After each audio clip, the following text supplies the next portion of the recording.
ఈ అనంతమైన సృష్టిలో పుట్టుకొచ్చిన ప్రతిదానికి ఆది అంతం రెండూ ఉంటాయి. అంటే పుట్టుక చావులాగా.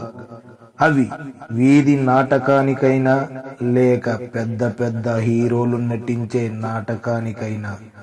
అయితే ఆ నాటకం చరిత్రని తిరగరాసేదా లేక చరిత్రలో కనుమరుగై పోయేదా అనేది ఆ నాటకంలో కథను నడిపించే కథానాయకుడి మీద ఆధారపడి ఉంటుంది.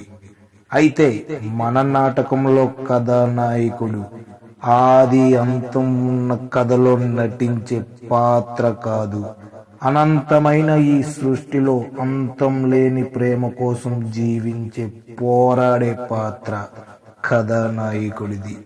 అయితే మన నాటకంలో కథానాయకుడు ప్రేమ కోసం ఎక్కడికైనా వెళతాడు, ఏదైనా చేస్తాడు.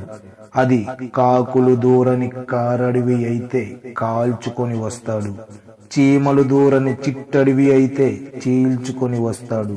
తనకి కావలసిన ప్రేమ ఎక్కడున్నా, అది ముళ్ళుల మధ్య పూసిన గులాబీ పువ్వులో ఉన్న, విషాన్ని చిమ్మే నాగుపాము తలపై నాగమణిలో ఉన్న సాధించి చూపిస్తాడు. అయితే ఎన్ని విజయాలు సాధించిన వీరుడికైనా పరాజయాలను పరిచయం చేసే పాత్రలు పక్కనే ఉండి వెన్నుపోటు పొడుస్తారు. కాని ఎన్ని పోట్లు పొడిచినా, ఎన్ని తూట్లు పొడిచినా, ఎంత రక్తం చిందించినా ప్రేమ కోసం పరితపించే ఆ గుండెని ఆపడం ఎవరి తరము కాదు. ఒక్కసారి ఓటమి అంచులను రుచి చూసినంత మాత్రాన ఓడిపోయినట్టు కాదు. ఎందుకంటే బియ్యంలో నల్లని రాళ్లను ఏరినంత సులభం కాదు. అట్టడుగున దాగిన నూకలను ఏరాలంటే వాటికి జల్లెడ పట్టాల్సిందే.